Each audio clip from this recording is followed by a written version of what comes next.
Guru memasukkan darah pada datang bulan ke dalam susu. Dalam darah ada patogen HIV. Setelah melihat murid-murid sudah minum susu itu, dia mengumumkan rahasia ini. Murid-murid sangat takut.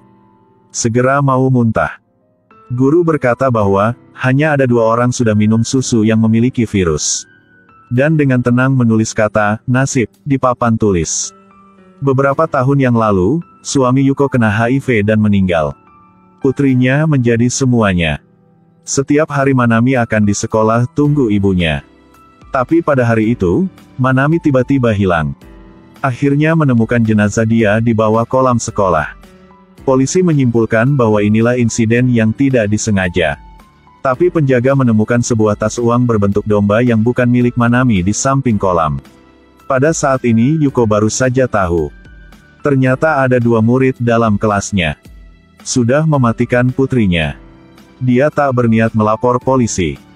Karena mereka belum dewasa, kemungkinan ditemukan tidak bersalah dan dibebaskan. Jadi dia memutuskan balas dendam dengan cara lain. Murid bernama Asuya adalah murid yang baik dan perilaku yang baik. Tapi dalam kegelapan, dia suka menganiaya hewan. Dia suka membuat alat-alat yang aneh. Contohnya dompet pencegahan pencurian. Mendapat hadiah khusus dalam kompetisi nasional untuk siswa sekolah menengah. Ketika Asuya berpikir bahwa dia akan diperhatikan oleh semuanya, ada seorang gadis seumurnya. Karena membunuh keluarganya, dia didapatkan ke halaman depan, mengambil semua perhatikan. Jadi Suya memutuskan dia juga mau membunuh. Dan mau semua orang tahu. Jadi dia menemui murid B. Murid B Naoki adalah seorang bodoh. Sering dipukul oleh teman-teman. Melihat ekspresi pengecutnya yang tak berdaya, A mengetahui B dengan mudah dikendalikan olehnya. Segera dengan senjaga mendekati B dan menjadi temannya. Setelah Manami memegang domper dan tersengat listrik sampai mati, A menyuruh B mengumumkan dia adalah pembunuh. Ternyata dia hanya memanfaatkannya. Jadi B menggendong Manami. Meskipun dia masih bernafas dengan lemah, B masih tersenyum dan melempar di ke kolam. Hal yang A tak bisa melakukan, dia sudah melakukan. Inilah alasan kematian Manami. Setelah tahu dirinya sudah minum susu memiliki virus, B mengunci dirinya dalam rumah seperti orang gila. Dia sepertinya memiliki penyakit mental. Yuko dengan senjaga menasehati guru baru. Seharusnya memimpin murid-murid menasehati B mengembalikan sekolah. Jadi, dia sering mereka teman-teman mengucapkan kata-kata penyemangat untuk B.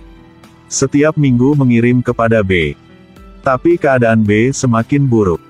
Ternyata kata-kata teman-teman, setiap detik, setiap menit mengingatkan. Dia adalah pembunuh.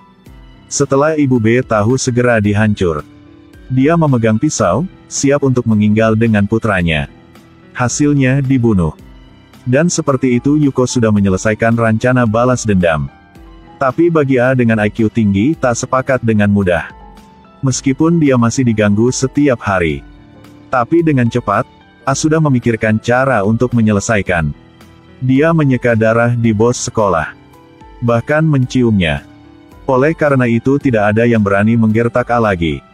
Tapi hasil cek kesehatan membuktikan A tak kena HIV. Yuko tidak bertambah darah ke dalam susu. Setelah A mengetahui kebenaran sangat kecewa. Ternyata ibunya adalah insinyur senior. Karena putra sehingga menyerah pekerjaan. Tapi dengan cepat, dia menyesali. Selalu melepaskan kebenciannya kepada putranya. Suaminya tak bisa menahan lagi segera menyaran bercerai. Ibu A segera terus karir penelitiannya. Setelah meninggalkan buku-buku untuk A belum pernah kembali. Bayangkan penghargaan penemuannya. Insiden pembunuhan Manami. Bahkan kena HIV, bisa menarik peduli dari ibu. Hasilnya semuanya gagal.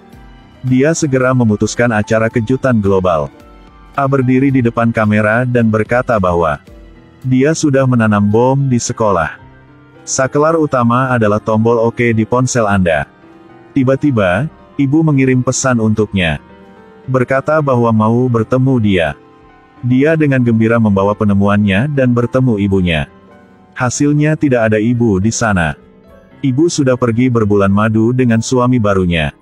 Dalam upacara kelulusan, A menyelesaikan pidatonya dan menekan tombol saklar. Hasilnya tidak ada yang terjadi. Ternyata bom sudah diambil oleh seseorang. Pada saat ini, Yuko meneleponnya. Ternyata Yuko sudah berpura ibu untuk mengirim pesan A. Bom juga sudah dilepas. Meletakkan dalam ruang penelitian ibu A. Ketika A menekan tombolnya, ibu yang dia mencintai sudah meninggal. Yuko tahu ibu adalah satu-satunya kelemahan dia. Cara balas dendam ini membuat Adi hancur. Dia tak mau hidup lagi. Cerita berakhir di sini.